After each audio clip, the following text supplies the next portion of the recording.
Mimi ndimi chakula chenye uzima kishukacho kutoka mbinguni. Kwa jina la Baba na la Mwana na la Roho Mtakatifu. Ndugu zangu wapendwa, sehemu ya Injili tuliyosikia inatoka katika sura ya 6 ya Injili kama ilivyoandikwa na Yohane. Sura hiyo ni ndefu kidogo, na katika sura hiyo Yesu anatupa mafundisho juu yake mwenyewe. Anatufundisha juu ya Ekaristi Takatifu ambao ni mwili wake na damu yake, chakula chenye uzima. Lakini kusudi tuweze tukaelewa kwa nini watu walimpokea kwa mahangaiko, inafaa turudi nyuma kidogo, tutazame mwanzo wa sura hiyo ya 6. Sura hiyo ya 6 ya Injili ya Yohane inaanza kwa kutuambia kwamba watu wengi walikuwa wanamfuata Yesu, na walikuwa wanamfuata baada ya kuona ishara alizozifanya, na ishara hizo ni pamoja na kuwatoa watu pepo, kuwaponya wagonjwa na kuwafariji waliokuwa na shida, kuwatia matumaini waliokata tamaa. Hayo ni mambo yaliyowavuta watu, na Yesu anapowaona wakifurika kwenda kwake, anawahurumia. Anawahurumia kwanza kwa changamoto wanazobeba ndani yao, changamoto za dhambi, changamoto za udhaifu, changamoto za mahangaiko na mambo mengine mengi. Lakini pia anawahurumia kwa sababu ya njaa. Wamemfuata kwa siku kadhaa, na sasa ni jioni. Bila shaka watakuwa hawajala wala kunywa chochote, na kwa hiyo Yesu anahangaika kwamba wasidhoofike, wasikate tamaa, wasishindwe kustahimili.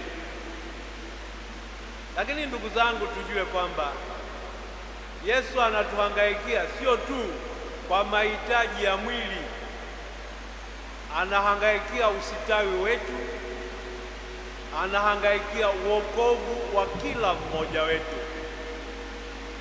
Ni azma ya Kristo kwamba kila mmoja wetu aujue ukweli, kila mmoja wetu auongokee ukweli, kila mmoja wetu amwongokee Mungu. Hilo ndilo tunaloitwa kuliadhimisha leo, fursa ya kumwongokea Mungu. Kwa sababu ya huruma yake, Yesu anawauliza wafuasi wake, je, tupate wapi mkate wa kutosha, chakula cha kutosha kwa kuwalisha watu wote hawa? Na mkumbuke kwamba katika hiyo sura ya 6 ya Injili ya Yohane tunaambiwa kwamba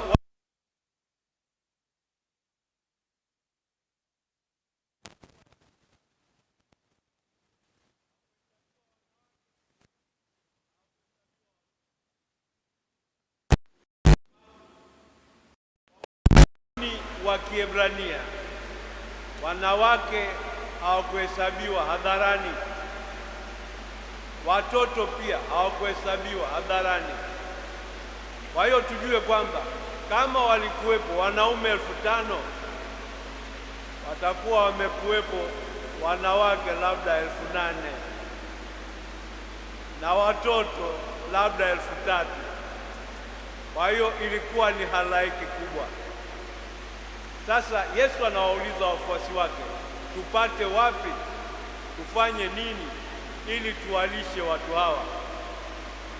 Katika injili nyingine zinavyosimuliwa na Luka, Mathayo, Marko, tunadokezewa kwamba walimwambia waage watu sasa waende kwao. Lakini sio mpango wa Yesu kuchukua njia ya mkato. Hataki kutupa wajibu wake, anataka kutekeleza kazi ya kuwahudumia watu. Na kwa sababu hiyo anamuuliza Filipo, tufanye nini? Anajua atakachofanya lakini anampima Filipo, na Filipo anamwambia, ukichukua mshahara wa miezi 6 wa mtu mwenye kulipwa vizuri, hautatosha kuwalisha watu hawa, ili hata mmoja apate kidogo, haitatosha. Kwa bahati nzuri, Mtume Andrea ndugu yake Petro, ambaye anasifika kwa ukarimu na usikivu, amesikiliza mazungumzano kati ya Yesu na Filipo. Na yeye pia Andrea ni mwenye macho ya kuona. Ameshaona kwamba kuna kijana mwenye mikate 5 na samaki 2. Naamini huyo kijana alikuwa ni machinga, maana anauza mikate 5 na samaki 2 ni mfanya biashara mdogo mdogo, sio mtu wa biashara kubwa kubwa. Na hiyo biashara ya namna hiyo haikidhi mahitaji ya halaiki. Hata hivyo, hakuna lisilowezekana kwa Mungu.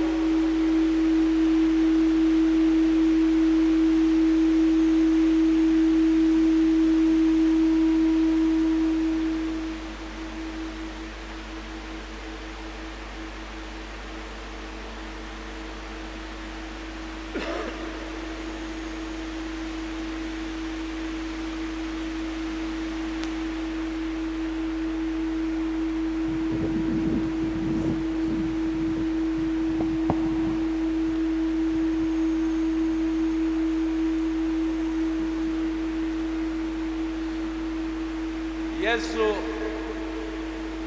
anathamini uwepo wa huyo kijana na kile alichokibeba, na anaagiza kiletwe mbele yake.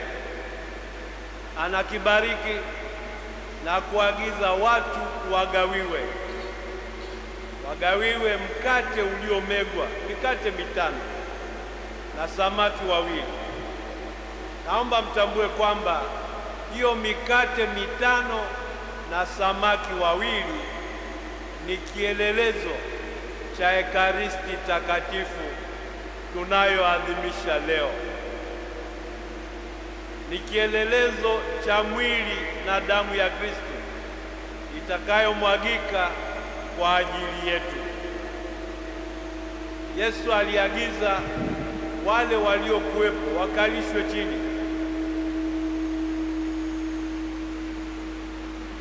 na wakisha kukaa wakagawiwa. Na baadaye tunaambiwa maajabu yaliyotokea, kwamba walikula wote wakatosheka, na yakabaki masazo ya vikapu 12.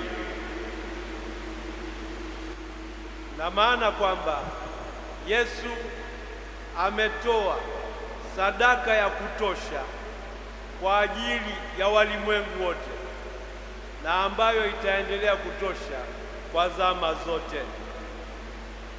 Watu wakiisha kula, Yesu aliondoka kwenda faragani kusali, kumshukuru Mungu na kumwekea Mungu lile ambalo atalitekeleza katika mateso, kifo na ufufuko wake.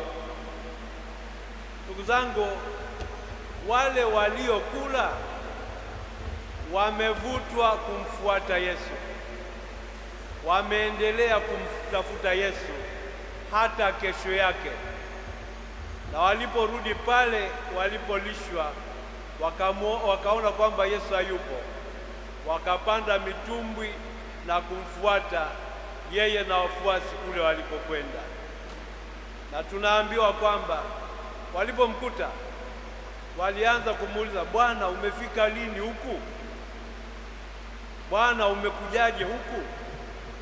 Na Yesu anatambua kwamba wanamtafuta sio kwa sababu wanamwamini, sio kwa sababu wanatamani uwepo wake, bali kwa sababu ya chakula walichokula wakasaza masazo. Na Yesu anawafundisha kwamba wasikishughulikie chakula chenye kuharibika, bali waushughulikie mkate wa uzima usioharibika, chakula kishukacho kutoka mbinguni. Hapo ndipo tunapoingia kwenye sehemu ya Injili tuliyoisikia leo, ambapo wanamuuliza Yesu, tufanye nini ili tuyatimize mapenzi ya Baba? Na Yesu anawaambia watatimiza mapenzi ya Baba kwa kumwamini yeye, kwa kushikamana naye, kwa kumfuata na kumtumikia. Tunasikia jambo ambalo linadokeza mahangaiko ya hao wafuasi, na mahangaiko haya yanadhihirisha kwamba bado hawana imani. Wanamwambia, unafanya ishara gani? Unafanya kitu gani kusudi tukuamini wewe? Hili ni la kushangaza kidogo, kwa kuwa jana tu aliwalisha watu wanaume wapatao 5,000, lakini leo wanamuuliza ni ishara gani, ni muujiza gani unaoufanya kusudi tukuamini? Ndugu zangu, ishara kuu atakayoifanya Yesu ni ile ishara ya kujitoa kwake, ya kifo, ya mateso, kifo na ufufuko wake. Ni ishara ya sadaka yake inayotolewa kwa ajili yetu. Ndugu zangu, leo sisi tunaadhimisha hiyo sadaka ya Kristo, kwa kuwa Ekaristi takatifu ni sadaka ya Kristo iliyotolewa juu ya msalaba, lakini ambayo Yesu amependa kutubakizia katika adhimisho la Ekaristi kwa kutuwekea mwili na damu yake iwe chakula chetu, iwe dawa yetu. Ndugu zangu, sisi tunaoadhimisha mafumbo haya leo, hata sisi tuna mahangaiko yetu ya imani. Hata sisi hapa na pale tunajikuta hatuamini inavyopasa, hatuamini inavyotakiwa. Wapendwa, ninapenda kumwalika kila mmoja wenu afungamane na Kristo, alishwe neno lake, alishwe mwili wake, aweze kuwa na uzima. Ninamwalika kila mmoja wenu pia atekeleze ule utume ambao unatukabili leo kwa umakini, na utume huo ni huu: leo tunapoadhimisha Ekaristi, pia tunamwabudu Yesu wa Ekaristi, na tutazunguka tukiandamana tumembeba Yesu wa Ekaristi ili kuwapa walimwengu ushuhuda kwamba huyu ndiye Masiha, huyu ndiye Mwokozi, na huyu ndiye uhai na ufufuko wetu. Napenda kuwaalika mukielewe vema kile mnachoadhimisha, mkiadhimishe vema hicho kinachowapasa na kukiishi katika mtiririko wa maisha yenu. Nawaomba tuwaombee wale wote ambao kwa sababu moja au nyingine wamegafilika, wakaacha kanisa, wakatengana na Ekaristi, wakapoteza mshikamano wao na Kristo ambaye ni mkate wa uzima ushukao kutoka mbinguni kwa ajili yetu. Tuwaombee pia wale wanaotafuta ukweli kusudi kwa njia ya ushuhuda wetu na uwepo wetu waweze kuupata na hatimaye kurithi uzima wa milele. Amani ya Kristo iwe nanyi.